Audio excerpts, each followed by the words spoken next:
What's going on in Hot Atlanta? Live from Swanky 93.3 and the Heat 94.6 brings back the hottest hip-hop radio show live from K.L.P. Entertainment and K.L.P. Studios. It's K.L.P. Aftermath Morning with your host, K.L.P. Kennedy Lucas. You know what it is? Put your hands up. Tune in now on any audio platform. Go. Yes, ladies and gentlemen, boys and girls, boy howdy. Yeah. Hey. Let me get my seat right. Ladies and gentlemen, boys and girls, you're tuned in to the K.L.P. Aftermath podcast. Ladies and gentlemen, I'm your humble, gracious, highly favored. You're tuned into the swanky one. I had to get my button in there. K.L.P. New K.L.P. Kennedy Lucas here, guys. Ladies and gentlemen, boys and girls. Thank y'all so very much for staying tuned for the show. Let me tell you, boy, howdy. Yeah, T, we back. We got something new for y'all. We got a new stories, new topics of conversation here today on the podcast. Boy, howdy. Let me tell you something. It's been a great few days. Let me tell you about what's been going on with K.L.P. Entertainment Land, right? Y'all see it. The new Bro Code podcast stage set up. Y'all like it, don't y'all? Thank you. Now, I do hope, I do hope that everybody loved that new set. Let me tell you something about it. You know, that is just something that Broco Podcast is something that we've been growing. You know, that's something with me, you, Terry, Lester here, our producer for KLP Aftermath Podcast, and Jackson Smith. You know, the show's been going for a very, very good while, and I really love it that you guys have been staying tuned for the Broco Podcast, and now it is the time where we're able to grow the show and grow it to great heights and grow it to where we need to. And I get very, very humbled. I'm very, very excited. I'm thankful. I'm just blessed that, you know, we were able to build the set and to really give you guys a good show. So I truly hope, and I really do hope this, guys, from the bottom of my heart, Terry's heart, and Jackson's heart, I do hope you guys love the show, Bro Code Podcast, the official sports podcast here at KLP Entertainment. It is a show that we've been working on for quite a while, you know, trying to get T back onto the mic. And then when we saw Jackson, we knew for a while, but when Jackson did his audio interview and his audition, and he blew it out the park for me, and you know, we were able to make the show grow. So thank y'all so very much. It's been very humble to build the new set. We are still adding some pieces here. Shout out to Render Forest. You guys see on the computer back there. I'm looking at the wrong thing. Computer back here. We're able to get the logo animation there. So we're going to add that to the Broco Podcast set as well. We're still building on the set. You know, we're still testing some things in the water. So that is kind of the official new look, but we're adding stuff to it. So very, very excited for that. Let me tell you something else that's been going on this past few days. Now, if you guys follow me on social media, this part I like to talk about simply because this is the part that I'm very humble about. This is something that is true and near and dear to my heart. If you guys know, you know, you follow me on social media. This past, I want to say it was last Friday, we were able to go out. And let me tell you something about what we did, right? I know I talked about it on my Instagram, T, and audience, but I wanted to come back and talk about it officially on the podcast. Giving back is one of the most things that we like to do as a company, as a media label, as a company, and as, you know, our philanthropy work that we try to do, right? So I said it in my video, but I will say it. Of course, not only I'm CEO of KLP Entertainment, duh, everybody knows that, but I'm also part of some other stuff, right? I am one of the executives out of 5 for ProMed Consultants, and I am one of the board members for the Isaiah Stewart Foundation. And let me tell you something about what we did Friday. Now, coming to the studio today, it just reminded me of it because I see that school session is back in session. Everybody is back in school. Everybody's getting ready to come back to school. If they haven't started already, people are back to school. The school buses are out. They're doing their routes. One thing I noticed about bus drivers, I guess they're doing something. I know that they would have the little yellow thing in the back, and then they would tell the students to wait, and then you would go. But the one thing that this school bus driver did on my way here to the studio tonight, they were getting off the bus. She was like, wait. And then she would point her finger and go follow all the way through. I've never seen that happen to a school bus, but apparently they're doing that. I guess that's part of the new thing that they got to do now, T. But I've never seen that happen before. But seeing, the kiddos back to school, back to doing their thing, and I guess the area where I was at, they didn't really. I don't think they really are using the clear bag situation. I know some school counties now kids have to have clear bags, right? They have to have clear bags. They can't go out and get a decorative boat bag anymore for school. Which I kind of get it because of the climax today. You'd be surprised. There's a lot of young kids that carry weapons nowadays with school shootings and mass shootings that's been going on with schools within the last few years. So I understand the clear bags. I'm sure the area that I was in, they probably didn't really authenticate that much. But I know some counties here in Georgia alone. We're here in Atlanta, but some counties here alone in Georgia, they're probably doing something like that previously. So what ended up happening was they what we did Friday, very, very near and dear to my heart. As part a board member of the Isaiah Stewart Foundation and executive of ProMed Consulting and CEO of K.L.P Entertainment, we were able to do a back to school food and school drive.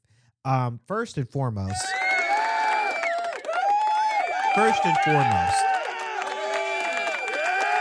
to everybody who participated in the back to school food and school drive. Now, the area we were in, we were further down from the studio. Now, our studio is here in Atlanta, in the city of Atlanta, right? But we ventured more down south to this place called Forest Park.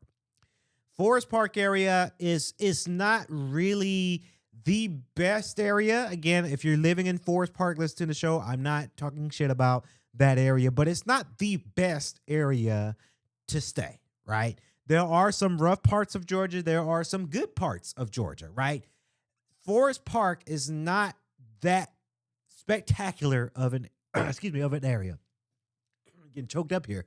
But we wanted to serve a community where it was kind of overlooked, I would say. Now, Forest Park, unfortunately, Forest Park area, it is overlooked, right? It's very, very overlooked as a place to live, as a place to raise a family, as a place to do what you want to do. It's hard to do that in Forest Park.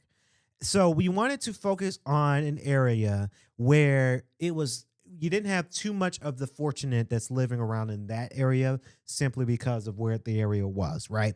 Airports nearby. There's a lot of you can tell because it was my first time in all my years of 29 years living in Georgia. I've never been to Forest Park since that Friday. I've heard of Forest Park, but I've never been to Forest Park until that past Friday. And the area that I live in, again, I don't want to name the county or the area that I live in at my house, but obviously that area is it's not Forest Park, right? It's just kind of more of the suburbs, uppity type scale. Again, not bragging or anything, but it's a different world. To me, it was different, right? Going to Forest Park, based off where I live currently, it's a different world. And we were able to be at the Rock Church of Atlanta. Again, that's the Rock Church of Atlanta. And we were able to supply over 250 book bags. Now, we went for the clear bags because, again, some counties, you can only have clear bags as kids going back to school. But we were able to go and give out over 250 book bags to young kids. Let me tell you, there's a lot of young kids that need book bags, that need school supplies. I said it in that video on Instagram, and I'll say it again on the podcast. Again, a lot of parents don't want to buy school supplies for their classmates or their kids' classrooms or the community because they're only responsible for their kids. Again, that's the thing that's been trending on TikTok. I've been watching it. I weighed in on it. Quite honestly, I still stand by it. I do think it takes a village. But then again, I'm on the other fence because I don't have kids. I don't want kids. I've said that before in the last episode. So I don't know what that world's like. So for me to not have kids, I can't really judge people with kids because I don't have kids on my own. But I knew we had to do something very, very right for the kiddos, and we were able to give out those book bags with pencils, color pencils, notebook construction paper, notebook paper inside those book bags. Again, the essentials to get the kiddos started for school. And let me tell you, we gave out some lunches, and of course, we sponsored and helped out with the food drive again. There was a truckload of food, whole food too. It was like a whole thing of meat. A lot of meat, a lot of chicken, a lot of pork, a lot of desserts, a lot of nutrition, a lot of vegetables, a lot of things that we were able to give out for the community. And let me tell you, I say it just to say it. If you have an opportunity to give back to your community, definitely do that.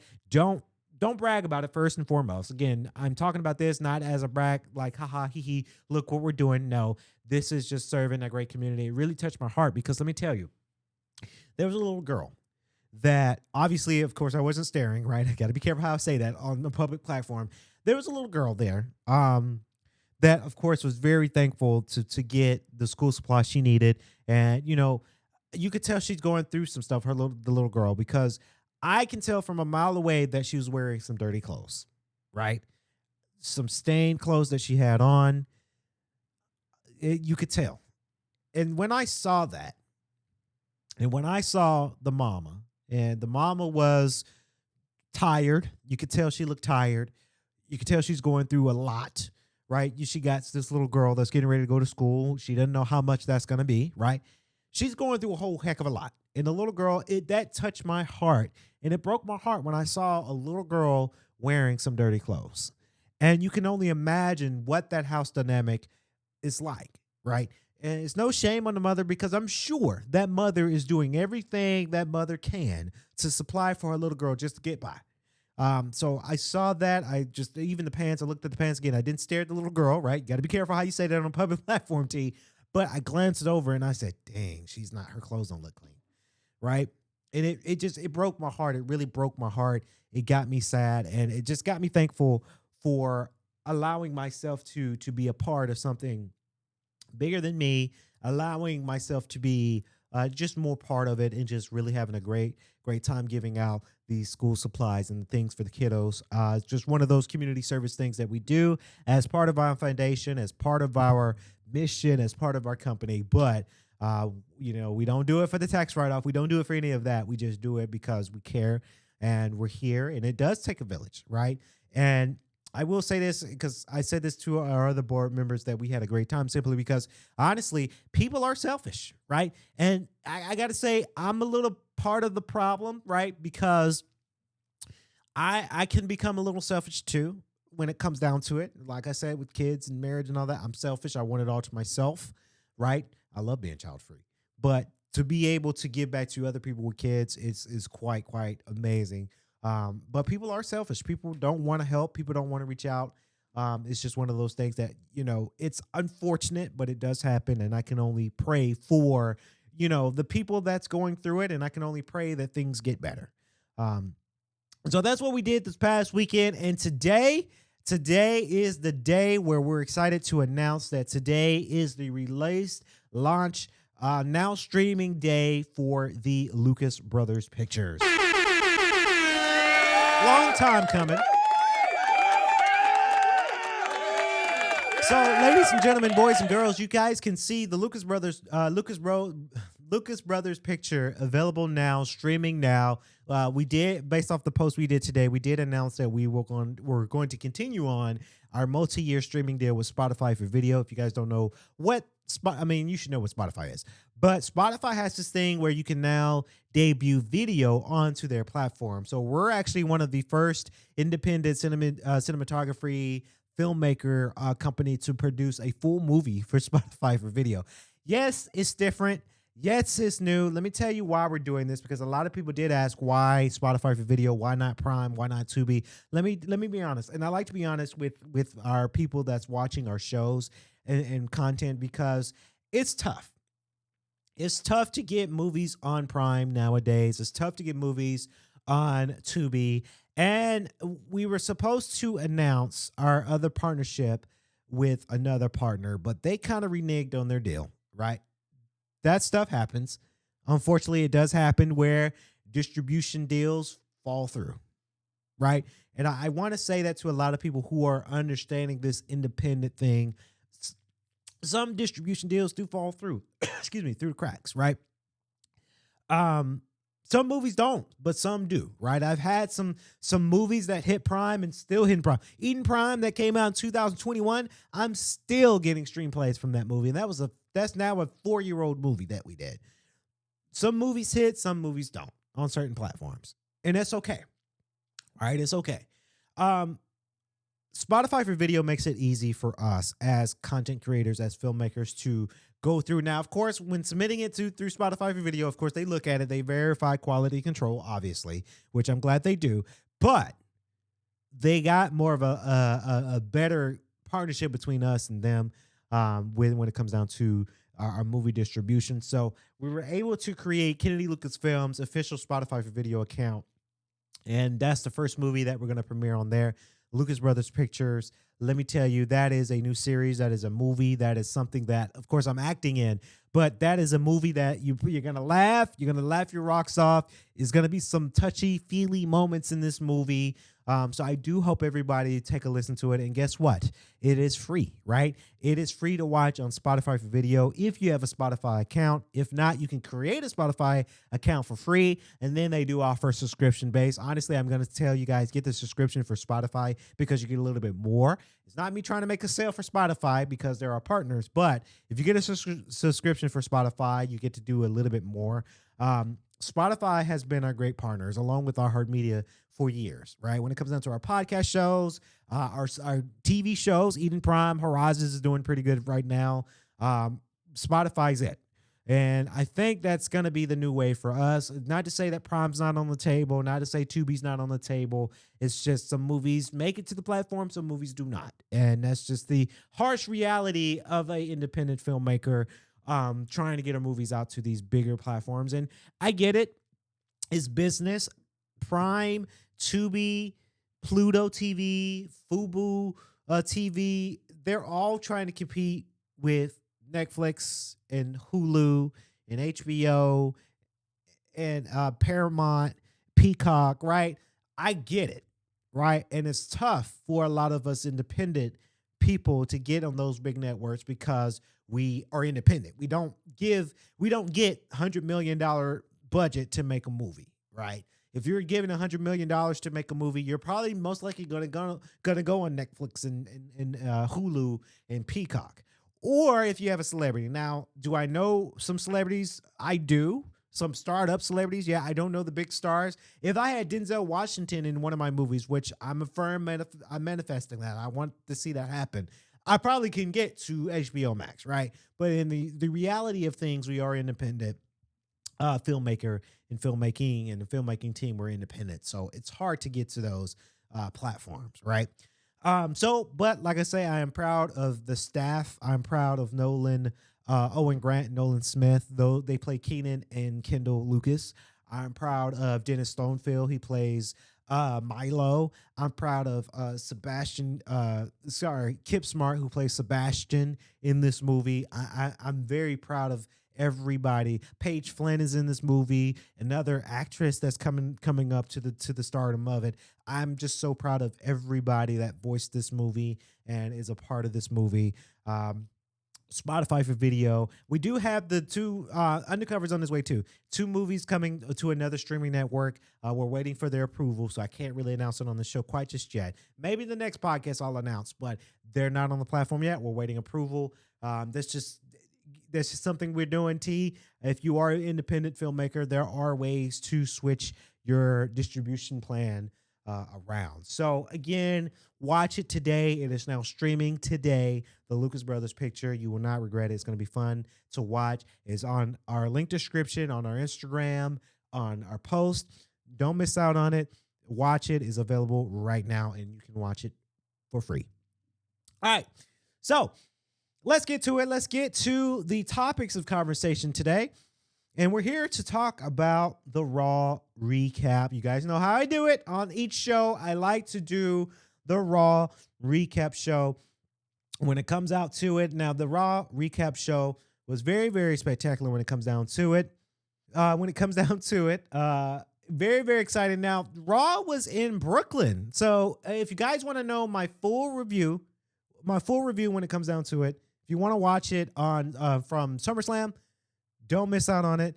It's going to be very, very fantastic. It is available on Bro Code Podcast right now. You don't want to miss it because we talked about the full night 1, night 2 on SummerSlam on Bro Code Podcast yesterday. You want my full review? Go watch that episode. Now, Brooklyn was very, very cool to see a lot of things that went on to this matchup here. Raw was actually not bad. Obviously, Seth Rollins comes out with a promo when it comes down to it. He is now in the we're in the Rollins era. We are now looking at Seth Rollins as the new heavyweight champion. T, you know how I did it yesterday's episode. I'm a fan of Seth Rollins, but I was rooting for CM Punk to hold the championship a little bit longer than he did. That's not the case. He loses it because Seth Rollins comes in and cashes in. Here's a video from X, of course. We're going to play it. Ladies and gentlemen, the reigning, Let me tell you something. Paul Heyman's segment was good. You're tuned into the swanky one, new K.L.P. Seth freaking Rollins. Like it or hate it, Paul Heyman's segments he cuts is pretty good. He's pretty good at what he does. So again, Seth Rollins comes out. He's celebrating because he's now champion. It's good to see him cash in. I'm a big fan of this. They're calling themselves the Vision, which is cool because, you know, it's interesting when you read articles and you see things on social media that's been rumored. They did do a patent for the Vision for Seth Rollins, Braun Breaker, and Bronson Reed, and now that is their official name for the group. I'm glad they have a name, right? I think every faction needs to have a name. If you're a faction and you don't have a name, then it becomes a little tricky when it comes down to it. LA Knight comes in and interrupts the promo cut again. LA Knight, he did fumble one word. He was like, excuse me, sorry. Let me tell you something. This is LA Knight. He's probably just heat of the moment. If you mess up on your promo, don't say excuse me. Go continue on with your promo. Because if you acknowledge that you screwed up your promo, then it's like, ooh, it's noticeable. You said something. You missaid your whole promo. This is kind of what I've been saying yesterday's episode of Bro Code Podcast about giving LA Knight a chance. And I'm glad that he got a chance. I'm glad that he's back onto the limelight. I would have loved to see LA Knight do his thing at SummerSlam because he's still a big star. I'm a big fan of LA Knight. He can cut a promo now. Even though he fumbled the last sentence of his on last night's episode. He can cut a promo. So when you don't give a superstar a chance to shine, a chance to be a good wrestler, a chance to have TV time, but you give Jelly Roll a match at SummerSlam, that's where I kind of get mad, right? Because you got all this, you got LA Knight as an actual legit wrestler superstar that's been training for years to become on the stardom of it. I do want to see LA Knight as heavyweight champion one of these days. I really do. I think it's time. I think he can really cut it off really, really well when it comes down to it. Adam Pearce comes out and makes it official. It was LA Knight versus Seth Rollins when it comes down to it as part of the segment. We'll circle back to their match because that match was the main event of the matchup. I can tell you right now, actually, you know, it was a great match. It was mostly, I hate to say it, Seth Rollins was controlling majority of the match, but LA Knight did give some good moves and some great high-flying moves. LA Knight is very tough, too. When Seth Rollins did that back of the neck kind of stomp on LA Knight's neck on the barricade, that looked very painful. That looked like the most painful thing that I've ever seen. But, of course, LA Knight is strong. Of course, when it comes down to it, CM Punk comes out. Obviously, CM Punk loses the championship of night 1 of SummerSlam, so, of course, he comes in and interjects that match. And Seth Rollins wins due to disqualification, right? Now, I do see that they're turning the page. It's going to be CM Punk and LA Knight. They're going to be feuding because now CM Punk has cost LA Knight a chance to win the World Heavyweight Championship last night. So I do see that happening. We got a Sheamus versus Rusev match. Again, I'm so tired of this now. This is the 4th time they've wrestled at Raw. Look. You can only do a segment so many times. The first 2 times of Sheamus versus Rusev, it was great. But then I was like, because I was in Chicago that Monday when they did the 3rd time. And then now last night we saw them again fighting against each other. Look, I get it. They're both big behemoths. They're good at what they do. It was banger after banger after banger after banger, right? Hold on. I had to do that. Had to cut a segment there. But I'm tired of it. Let's move on. Okay, we get it. Let's move on, right? Let's have somebody else mix into the fray. There was no pins. It was just a fight. They're part of their segment, though, when they both got no contest disqualified, right? Because they both was counted out. They were on the barricade and they were doing the Sheamus stomps, right? I did like it. It was kind of funny, though, when throughout the whole show, when there was a backstage segment of somebody, they still fighting, right? It's been an hour and a half. Charlotte and Alexa Bliss, they're walking to the ring, and then it's like, oh, watch out, watch out, watch out. It was Sheamus and Rusev still fighting. That was pretty funny. It was clever how the story tells. Pretty clever when it comes down to it. But hey, look. Okay, and then we had Penta versus Grayson Waller. Again, it was one of those things that, okay, I'm not really growing too much on Grayson Waller. I think they're losing a great competition when it comes down to Penta, right? Penta to me, when he goes out, he shines really, really well, right? When he's able to shine really well, you give him a good matchup. You give him a good opponent. I don't think Grayson Waller was a great opponent for Penta personally. It was just a way to cut a New Day segment when it comes down to New Day coming out. Xavier Woods with that gigantic big ass hat. He looked goofy as hell. I get it. I think we're going to see Penta and New Day have more of a storyline. Again, I just don't think that I don't think Grayson Waller is a great opponent for Penta, right? So that's just kind of the thing that I took away from that. Of course, you had a championship match. It was Charlotte Flair, Alexa Bliss versus the Judgment Day of Roxanne Perez and Raquel Rodriguez. Again, very grasping. I thought they were going to switch it back over to the Judgment Day, but WWE said, nope, we're going to have Charlotte and Alexa Bliss hold on to the belts a little bit more than they could. Very, very exciting for sure, too, because there was a lot of celebrities that were there. Let me tell you this one celebrity that I never thought would be on Raw. I never thought he would do this because I didn't think Joe Budden liked wrestling. I really didn't. So I'm watching, and I'm a fanboy of Joe Budden, right? Because, I watch it. Obviously, I've said it in so many podcast shows. I watch the Joe Budden podcast to get inspired to help increase our show team. I'm looking up. Cameras on Joe Budden. Joe Budden's like, yep, I'm here. And Corey Gray say, oh, we got Joe Budden up in the house, the hip Joe Budden podcast. I'm like, I ain't think Joe Budden liked wrestling like that. So that was kind of cool to see Joe Budden on Raw. Again, I'm a big fanboy of Joe Budden. I really like this show. I really do. That was, I don't know, that was kind of cool. Method Man was there. Method Man is a great actor, great rapper. I know from his rapping, not so much of his music because I wasn't born in that generation, but some of the music I know, right? My favorite Method Man song is Rock Roller. It was Method Man and Redman. I like that song. I work out to that song.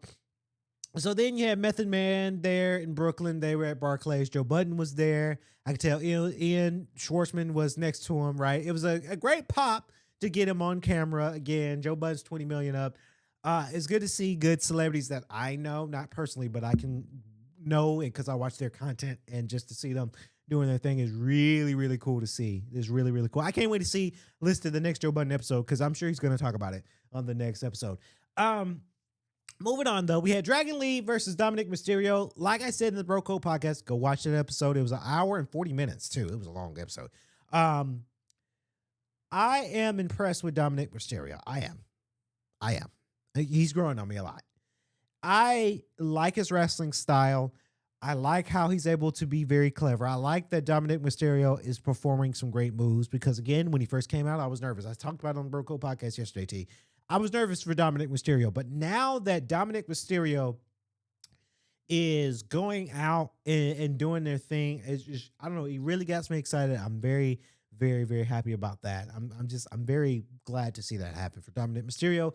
Dominic Mysterio does retain excuse me, the Intercontinental Championship. Of course, AJ Styles is on the prowl for that championship. I thought that were going to change hands. I'm sure it's coming very soon for AJ Styles to get Intercontinental Champion, simply because he did extend for one more year with WWE and then he's retiring, right? So it's time to put a belt on him.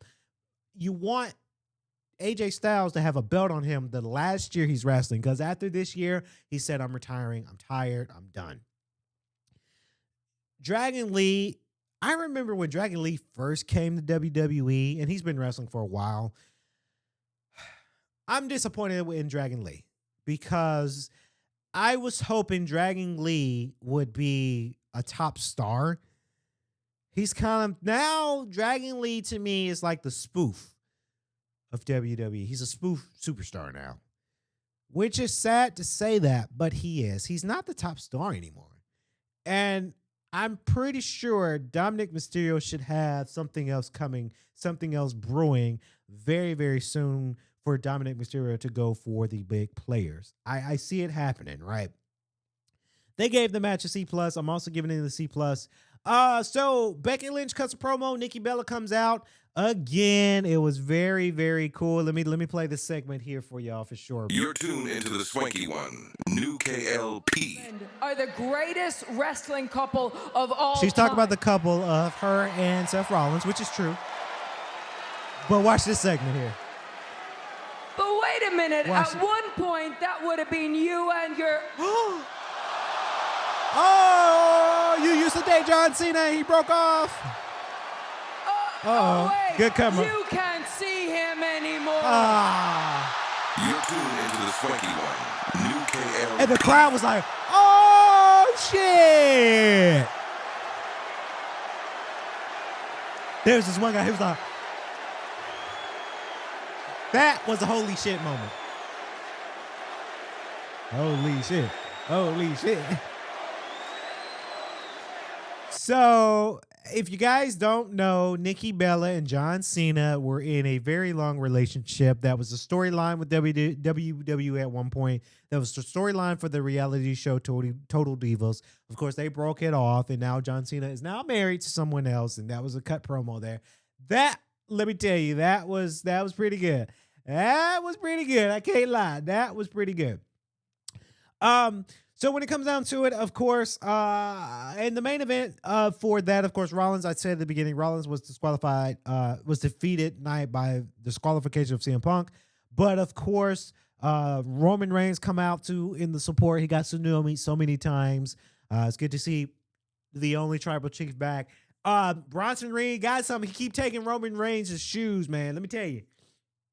If somebody got there and take your shoes, that is very, very disrespectful. Now, that goes into the limelight of like prison time where you have certain type of shoes. You get beat up in prison, they take your shoes. That's kind of a statement there. They're using that now into the storyline. But anybody who knock off your shoes and take your shoes, yeah, that's very disrespectful. Me being a shoe guy myself as well, if somebody ever were to take my shoes, first of all, I'm fighting. I'm punching. I'm probably going to jail because I'm beating the living crap out of somebody who tried to take my shoes.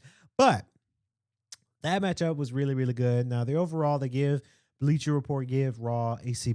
Again, I get it. I understand it. You're off a very busy weekend. Even Michael Cole stumbled something because it was just a very long weekend.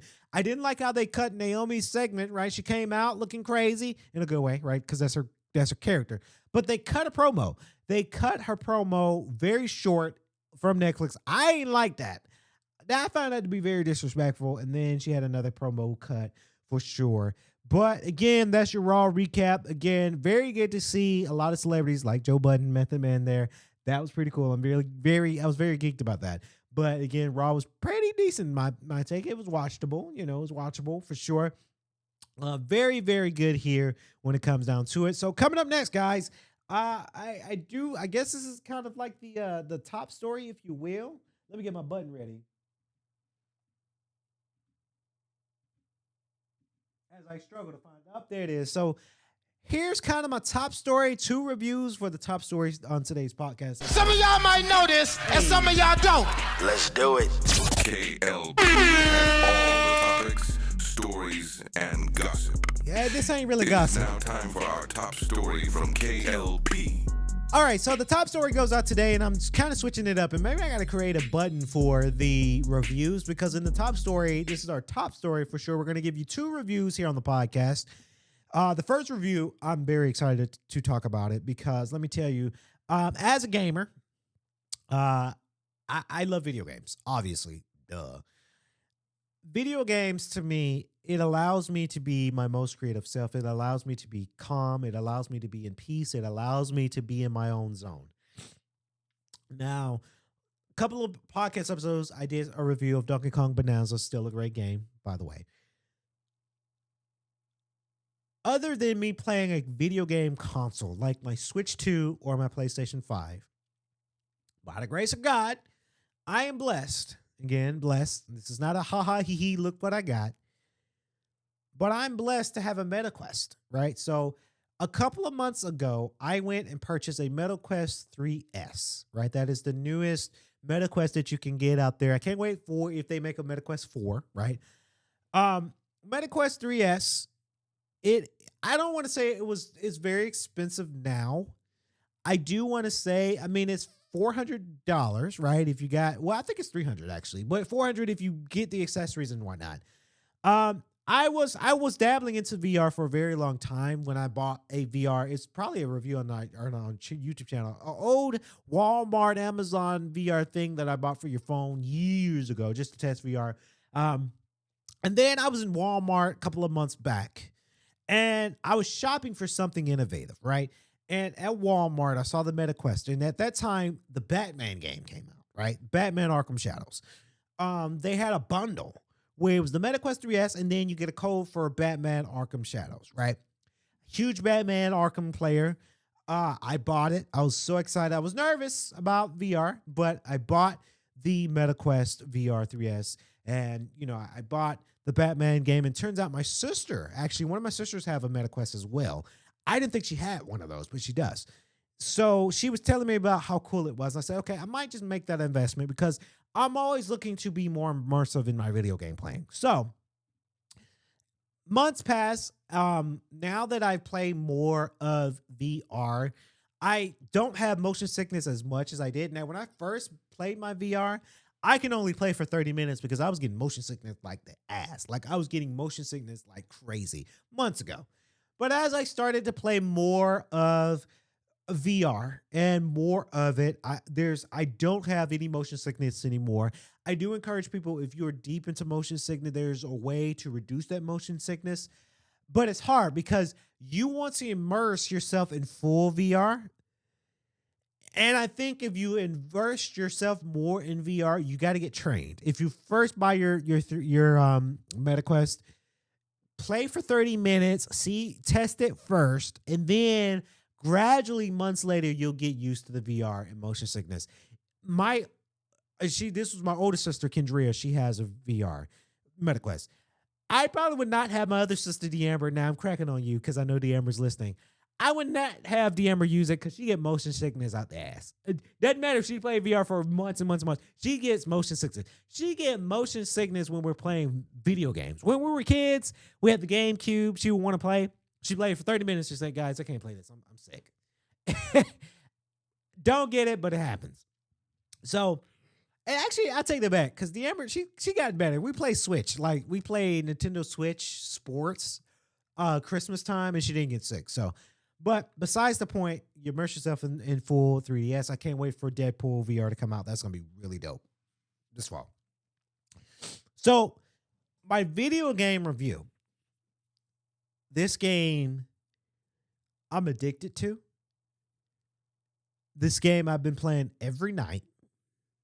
Even some at night and late at night, which I need to stop doing that because I'm interrupting my sleep. But I can't help it. This game is really that good. IGN gives this game a perfect 10. Metastore gives it a 4.2 out of 5. And I got to be honest, yes, I am a few years late. I think this game came out in 2023, 2024, like the cups in of 2023 up to 2024. This game has won Game of the Year for Best VR that year. This is the game that's called Asgard's Wrath 2.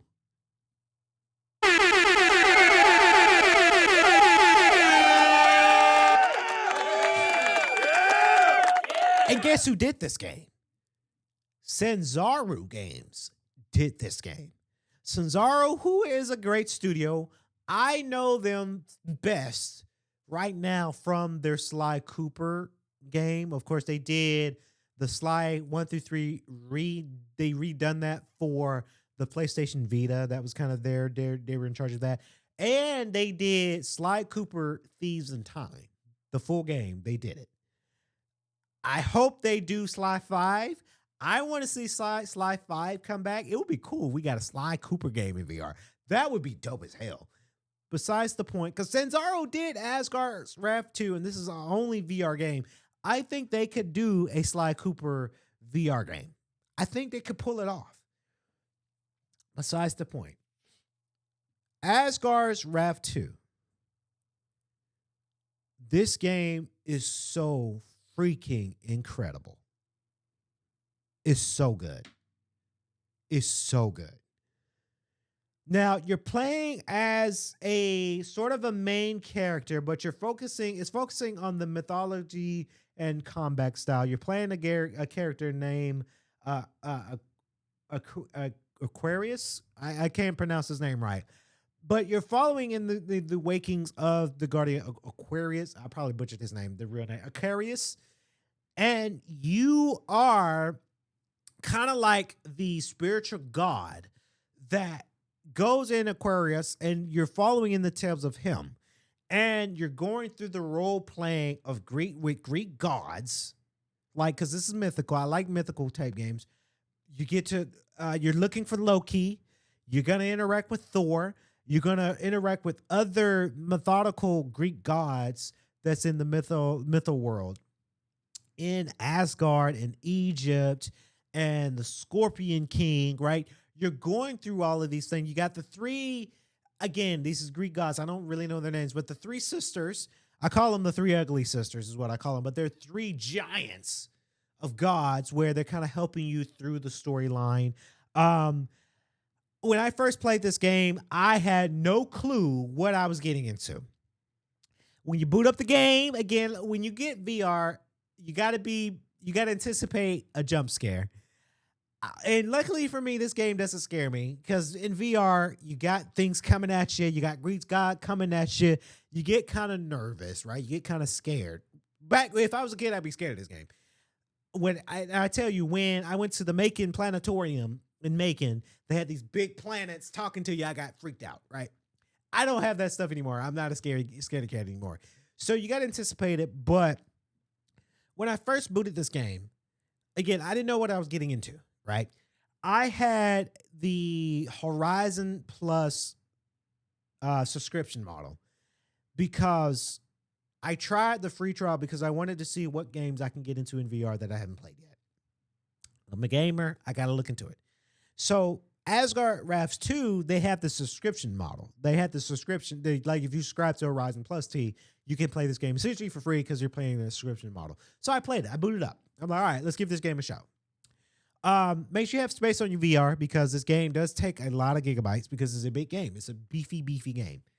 So I booted it up. It's loading up. I'm in this world now. I'm like, ooh, like I'm in it. There's this little mummy that comes out at you. I'm like, oh shit. You know, I didn't get scared, but it was like this mummy. I guess it was kind of a calibration thing where you had to calibrate your arms and make sure you're not like near a wall, because you can hit yourself and, you know, hurt yourself, calibrate your height and stuff. So that's what that was. Boy, howdy. When they gave me the backstory of Asgard's Wrath #1, the first game, they went through the whole background in VR. I was riding this bird, myself riding this bird, and it was kind of like all of these giants in the story of the background, right? And then you customize your character. Do you want the male, female, opting in for the male? You know, did my thing there. And now I'm this character, right? This character is going through, and I'm like, oh, okay. It was the third person view. Like, oh, okay. Is this in third person? I thought it was first person, but you know, let's rock. He's going through this cave, and this big Egypt god comes out of nowhere. I'm like, whoa.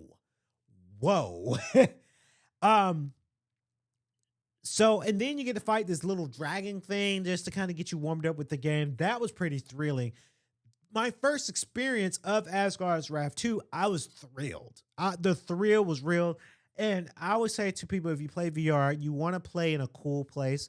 I played in an area in my house where it was where we had the air cut on. I do say if you do play in VR, if you do play a lot of VR games, stay hydrated and play in a very cool area, so that way you don't get motion sickness, the way you don't get sick. If you play in a hot environment and you're swinging your sword around and you're gonna get overwhelmed, you're gonna get hot, you're gonna get very sick.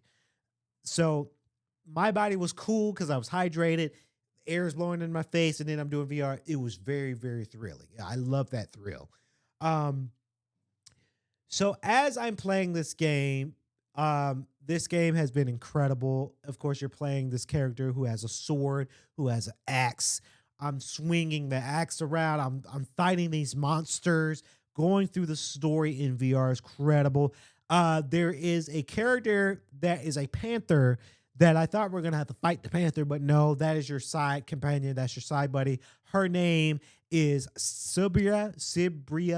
Sibria is the panther lady that's going to fight along with you. I really do like that you got a fighting buddy, right? Because it's a lot swinging at you at these enemies that's coming at you at one time. I felt overwhelmed at one point. I got through because it was cool. It was fun. But I'm like, damn, this would be cool if I had a second person fighting with me. And lo and behold, Siberia is your fighting companion, your fighting buddy that's going to be along with you with the tail. Like I say, this game is so thrilling. And she turns into a panther. When she turns into a panther, you can ride the panther throughout the area. I thought that was the coolest shit ever. This game is really, really fun. No jump scares. If you are not prone to seeing a giant figure, you might get freaked out at one point, right? I never got freaked out. I got excited because like I was fighting Greek gods, right? Which was pretty cool to see in VR of storytelling. This game is not hard either. There, you can make it challenging. I, of course, opted in for the rookie mode because again, this is my first time playing the game. I don't know what I was getting into. But playing this game is really fun. I'm addicted. I ended up, so the one thing I did is because I don't want to have too much of subscriptions, right, T, because I do have a lot of subscriptions that I'm cutting back, obviously, because when you have a subscription for something, that it can become expensive, right? So I looked at the catalog for Horizon Plus, and besides Asgard's Wrath 2, which is a fantastic game, I played another game called Red Matter. I don't like suspense games. I don't like jump scares. I don't like paranoia type VR games. And Red Matter 2 didn't have paranoia and ghosts coming at you, but they had eerie type stuff. I don't like eerie games. I get freaked out. I was on a level and these things started moving and they had the sound effects of people whispering. I'm like, oh, no, I can't. I don't like paranoia games. They have the Friday Night at Freddy's VR game. I'm never going to play it because I can't do horror games. I just can't. Asgard Wrath 2 is not a horror game. This game is thrilling combat. You won't find suspense. Now, you might have some giants come out of nowhere, but it's not a horror game. Couldn't get into the horror games. I looked at the catalog for Horizon Plus 2T, and I'm like, I don't think this is worth $8 a month because they don't really have much on it, in my opinion and my take. So I ended up canceling my subscription, and I just bought Asgard Wrath 2. It was, again, this game is premium, $50. It's beefy. It's a lot of shit in this game, so it's worth it, in my opinion. 10 out of 10 for IGN, it's worth it. So I ended up buying this game outright, and I said, I'll just buy Asgard Wrath 2 and have it as a purchase of mine because this game I play every night now. I'm probably going to play tonight after today's podcast because it's just really that fun of a game. There's been moments where, which I don't encourage, where my VR would be charged in green and it's dying. I have to plug it up and still play because I wanted to continue on the mission. Like I say, that is my review for Asgard Wrath 2. Guys, if you have a MetaQuest, that is a game that you don't want to sleep up on. And I'm sure Zenzaro Games is going to do Asgard Wrath 3. I can't wait. I can't wait. And when they do, Asgard's Wrath 3, when that comes out in 2026, 2027, maybe, I will be the first one to play it because now I know what I got myself into. Very, very good game. Real quick, let's do a quick review on this next show. This next show that I've started to watch, I can only do a half review because I haven't finished. Disney and Marvel Studios has this new animated show called Eyes of Wakanda. Now, Eyes of Wakanda is an upcoming animated anthology miniseries for Disney Plus, created by Todd Harris. It explores the history of Wakandan warriors throughout each episode. Ryan Kluger is one of the associate executive producers for this show, and I do got to say that this show, Rotten Tomatoes give it a 90%, which is, hey, that's pretty good. IMDb gives this movie a 6.4 out of 10. Again, I've watched it the first 3 episodes, and it's actually growing on me. I do like the animation style of it. I do like animation. Obviously, you guys can see my new movie, The Lucas Brothers Pictures, now streaming Spotify for video right now. I like animation movies. I really do. I dabble into the creative side of animation. Honestly, I'm going to be honest. I wish I can animate like this. I really do. We are growing our animation studios. We're trying to figure out ways to be innovative with animation styles. I really do wish that we can animate like this. Now, you can't expect T'Challa and Black Panther so much in this show. This is a story or show where you're following Wakandan warriors in their origin story is what you're going to see in this show. So don't go in expecting you're going to see Shuri or T'Challa or Black Panther so much in this show, because that's not the purpose of this show. The purpose of this show is trying to tell each character has a story and an origin story in every episode. And I think it works. I really do think it works. I like this animation style. I think this is kind of lining up the next phase of Black Panther.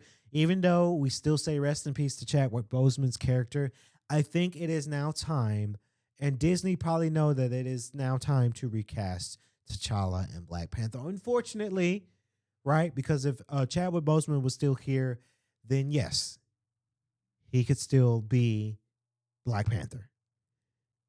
But it is time to recast. Just unfortunate. Who do I see playing Black Panther in the next wave of Black Panther movies? Denzel Idris, right? Denzel Idris, I think he could make a great Black Panther for right now. I would go on the limb to say if Da Vinci learned the language, he probably could. He probably could do it. Denzel Idris is the top guy, right? He's the guy that was in Snowfall. That's his hit show. I think they're going to be his top guy. I really do. I don't see anybody else playing Black Panther other than him right now. And I think he's probably going to audition for it. And I think he's going to have a great time playing Black Panther. I know it's unfortunate with the death of Chadwick Boseman. It is time to recast, right? Because even Kevin Feige said he hasn't been impressed with the movies and the TV shows currently of this phase. He hasn't been impressed. And he's president of Marvel, so he has to be careful because the shareholders, let me tell you about them shareholders for Disney. They're going to say, hey, we're not doing good in our sales for these Marvel movies, so it is now time. Kevin Feige, you might need to be out of there. Probably not, because he's a shareholder for Marvel and Disney as well. So he's switching some things around, right? We got Fantastic Four First New Steps, which I still need to go see. I'm probably going to see it this week. And then they announced that Spider-Man Brand New Day is coming, right? Because what's his name? Tom Holland did a promo there too, so it's very, very cool to see. We'll see what this show has in store. I think it's good. It is watchable. I actually do enjoy the origin story shows. It just gives us something new to watch for sure. Now, let's talk about it, because I need to talk about this thing before we wrap our podcast. And this is, I'm about to piss some people off, but here it goes. This is our elephant of the room for the show here. As I get the button ready. Some of y'all might know this, and some of y'all don't. Let's do it. It is now time for the elephant in the room. Who's the biggest elephant today? So the biggest elephant of today goes out to none other than Miss Ari Lennox. Let me tell y'all something about Miss Ari Lennox. Let me tell you. So many podcast shows have been talking about this situation, and now it's my turn to talk about it. But I wanted to play a little clip from the Rory and Maul podcast. That's another episode, another podcast that I genuinely do like. You're tuned into the So let's Swanky play it. One. New All right, K.L.P. baby D. What's up with your girl Ari, man? What I do? What she do? Oh my God, you I seen the discourse. the discourse. There's I a seen the discourse. discourse that You're she kind tuned of. into the Are you Swanky talking One. about Ari New Lennox in reference K.L.P. to saying that the jokes about Pam were anti-black? Yes. Okay. I don't think that she's being overly sensitive. She's not the first person to ever say that. That's like been a running like thing. Oh, I'm about That to the piss some reason people off. why I'm about to in piss a some lot of people off. shows back in those days and I hope some I shows don't, but I'm now about to. that the sidekick You're is tuned always into the a dark Swanky skinned One. woman and she New catches a lot of jokes. K.L.P. And Do I this, think that people who's always speaking? found That's Damaris. She's on the Rory and Maul But show Baby, podcast. Good show, newsflash. good podcast by the way. Martin joked on everybody on that show. For sure. Even his own girlfriend. For sure. What are we talking about? What are we talking about? But she's not. I'm But on what I'm Maul's saying is, side. I What don't are want we to make talking that an about? Ari thing because she's not the first person to ever bring that up. Okay, but she's the loudest person to bring it up. Okay. Well, some people think that there are colorism conversations and little undersided jokes. And when I say I'm about to piss some people off, there's some truth to it because colorism is real, and that's unfortunate. I'll get to it. I'll get to it. Does You're colorism tuned exist into the in Swanky television, One. film, New Hollywood? K.L.P. Absolutely. Mhm. Was Martin being a colorist towards Pam? He never mentioned her complexion one time on that show No. as a joke. It was always her hair. It was always referring to her as being manly. Yeah. Can't find a man. Okay. So. It was never because you're So- dark skinned. Okay. So those are all stereotypes that are used with dark skinned women. Being masculine, not being able to keep a man, and being nappy headed. Those are anti-black tropes that are attributed to dark skinned black women. He used to talk about Gina's kitchen too and say her He head was used- big. He said Yeah. her head was because that's a trope against light skinned women. Light skinned women got big ass heads. That's a trope against light skinned women that they got big foreheads. So everything that the moment you started naming those things, those are all anti-black women, anti-dark skinned women sentiments. So he doesn't have to mention her color, but those are all things that society has attributed Okay. to dark So, skinned women. Shout Right, you see out what I'm saying? to So I do. Shout out to Damaris. Damaris is a fantastic podcaster on the Roy and Mel show. I think she should have her own spinoff show too. What she said is not wrong. When I say that I'm about to piss some people off, I hope I don't. But this is just my opinion. This is just how I feel. Damaris is not wrong at what she said. Unfortunately, in this world, there are colorism that's going around in this world. Light skin, dark skin. Some people favor, not me, some people favor light skin more than dark skin. That part, that's colorism. I understand it. It is very, very unfortunate.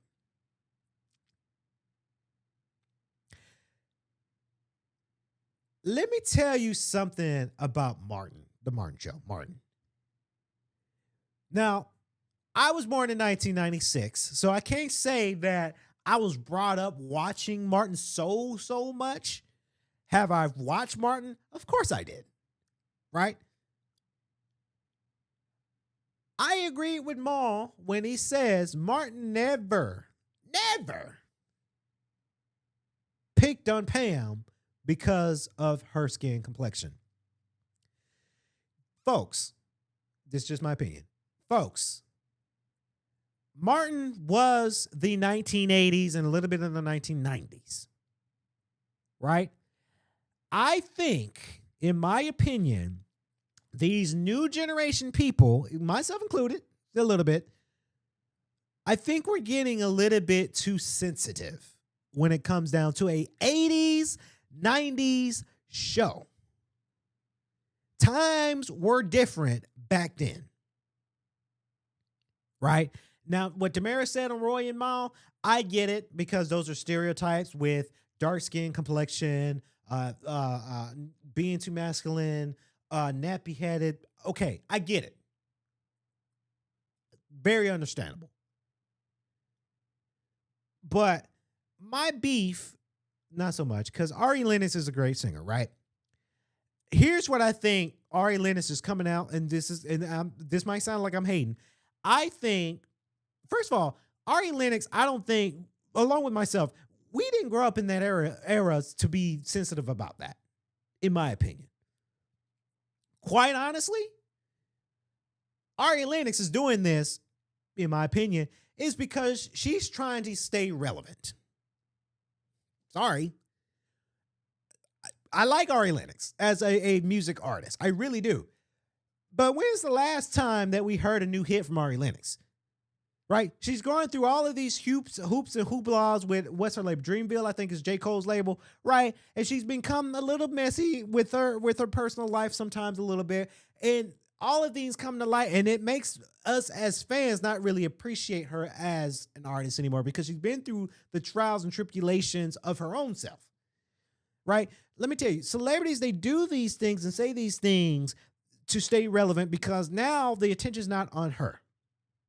And now she wants to come back and say, hey, let me say some shit about Martin, about colorism and Pam, simply because I need to go viral on social media. And now she got podcast shows talking about it. Right? Not once Martin joked on Pam about her skin color. Hell, Martin talked about Gina. Martin picked on Gina. It is a comedy show. Right? And as the culture, yeah, we picked on light skins being big heads, right? We pick on our own culture because it's a comedy, right? It's what sells the show, right? Martin is a comedian. Now, I do understand nowadays certain things you can't joke about, right? When it comes down to, let's say, gender stereotypes, right?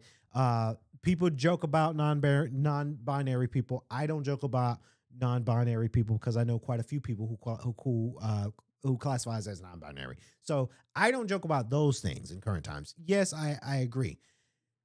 But I don't think Martin ever joked about somebody's skin color. Not in the show. And definitely we don't joke about skin color now, right? We don't. I think times were different back then. Martin has never joked about Pam's skin color on Martin that I've seen. And comment below if it's something that I've missed. Maybe it's something that I'm missing. But my time of watching Martin, I've never seen Martin joke about skin color on the Martin Show. Right? Martin is a cult classic show too. So it rubs me wrong when you've got celebrities of today talking about a show that was in the 80s and 90s where times were different. Right? Just because Ari Lennox wants to become relevant and become viral, in my humble opinion. Right? Unfortunately, yes, with colorism, it does exist. It is a sad thing that people use colorism. They prefer a certain type of skin complexion than it is. I don't prefer any type of skin. I like all skin colors, honestly, in my opinion. Dark skin, light skin, white, Indian, Asian. I like them all. I don't judge. I'm not pro-black when it comes down. I'm not pro-black when it comes down. Oh, I only date dark skin or light skin or black. No, I like them all. Sorry. I don't think that Ari Lennox understands the full scale and scope of the Martin Show for her to say that she didn't appreciate the jokes and joking about dark skin women, right? I get it. I understand the colorism thing, but in my humble opinion, Ari Lennox doesn't know about that era and generation. And it, first of all, is a comedy show, right? So it's like, what are we talking about? Like Maul said, what are we talking about? Right? I think in this generation, now, and I'll say this thing, I don't want to contradict, but some things you can't joke about, yes, I get it. But I think for Martin being a comedy show, I think everybody, and Ari Lennox is in this too, celebrities try to find, in my opinion, the smallest thing that is irrelevant to nitpick and pick on and talk about and pick apart because it's a topic of conversation. What else can we get sensitive about? Oh, this 80s show that did some comedy back in the 80s. Oh, this nitpick. Oh, in the year of 2025, I don't like how that. What? Ari Lennox. It's an 80s, 90s show. Who cares? Right? Martin never picked on nobody's skin color. He picked on Gina being having a big forehead, but it's a comedy show. For crying out loud, we can't even be funny anymore without somebody getting so sensitive. You know how many times people joke on me about my movies and my podcast, and they joke. Even my sisters joke about something I said on the show. It's a comedy show. It's comedy. It was a different time. You can't pick a show from not even in your generation just to nitpick to say, oh, I feel very uncomfortable now. Ari Lennox did that. She picked a show that was not part of her generation. And I can't say it's part of my generation too, because I was born in 1996, right? Show came on a little bit earlier before I existed. So I'm in that. You can't pick a show that's not in your generation to make you say, oh, now I feel very uncomfortable. Right? It's like saying, I'll give you an example. You have an 80s rapper or 90s rapper that's talking about prostitution or hustling or selling drugs. But I can't say, oh, that song now makes me uncomfortable. It was an 80s song. I wasn't born in that generation. So I don't think I could nitpick if Jay-Z said, and I do love Jay-Z, if Jay-Z rap about selling crack cocaine and prostitution, I'm not saying he does, but raps about that when he did in the 80s, I can't judge Jay-Z for that because I wasn't born in that. It's not right for me to say that, oh, now I feel very uncomfortable that Jay-Z talked about selling crack cocaine from the 80s on an 80s song. But I was born in 1996, so I don't know anything about that. It's kind of like the same kind of comparison. Hopefully I explained that well. It's kind of like the same comparison. If you are not born in that generation, you don't know about that generation. You don't. Times were different in that time. Time moves on and it changes. Like I say, I am a fan of Ari Lennox. I like that song, Pressure. Pressure? I like that song. But you can't say that you feel uncomfortable about a show that you weren't born in a generation with. Because you want to nitpick and you want to go viral and have some shit to say just to make yourself irrelevant again. If you want to become back into the limelight, Miss Ari Lennox, make an album. Do your craft. Get right with some label that you're on. Make some good music. That's how you become relevant, in my opinion. Sorry, not sorry. Now, I do say, before I wrap, colorism is real, right? Unfortunately, there are some people that prefer a certain type of skin complexion. I will say this, not me personally, but you can have a preference on your skin color type. I think you shouldn't. Again, I'm not saying I do. I don't think you should have a preference on skin color because then you might be labeled as a colorist. I don't. But people do have a preference.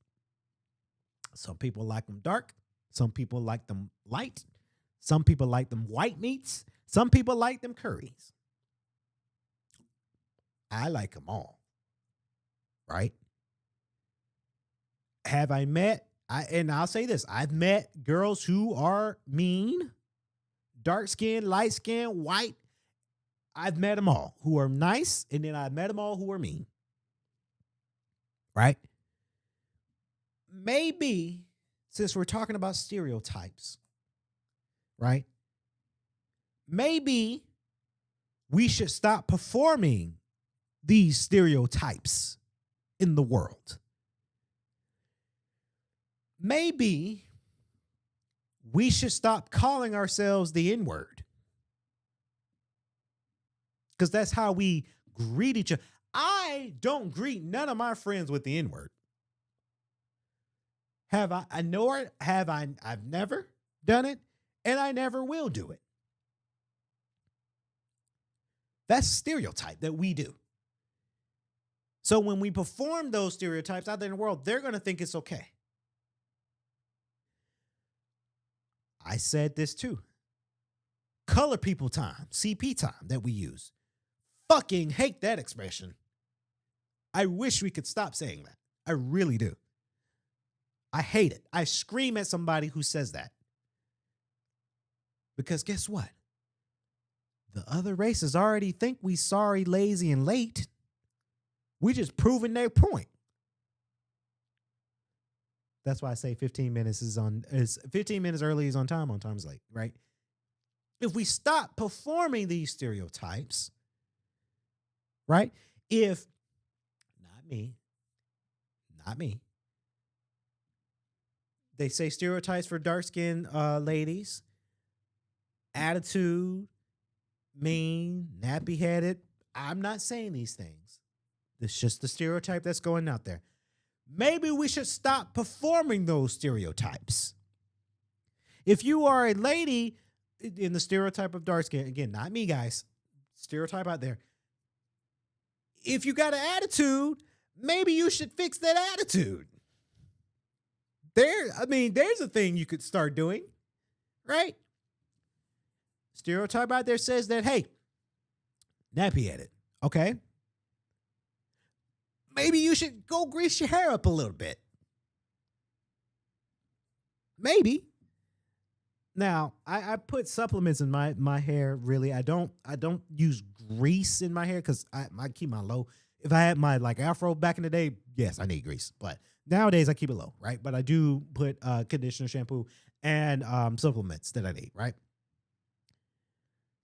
We just got to stop performing those stereotypes. If we are so afraid of the stereotypes that people are performing for us, and they hate that they perform and they're stereotyping us, maybe we should stop performing those stereotypes, and maybe that will fade away. Will it? Probably not. But maybe we should start doing that. Stop greeting each other with the N-word. Stop being late. Right? Those are just examples that I've seen based off my experience out there in the world. Again, those are stereotypes out there. I'm not saying that. Like I say, I'm not a colorist. I like them all. Dark skin, light skin, melanin, white, Indian, Asian, right? I like them all. There is a stereotype out there that it says that, hey, and we talked about this too before we talked about stereotype of why black men are going for white girls. Well, the stereotype out there says that, hey, because black girls are mean. I didn't say that, guys. That's just a stereotype. What I am saying, black guys go for white girls because of who they love and who they can hold them down. It's not because black girls are mean, no, because I've had good black girlfriends too. Love is love. No matter the skin color, don't matter the religion and race. Tyrese Halliburton's engaged with a white girl, and people lost their shit. Oh, there's another brother going, why are you so mad?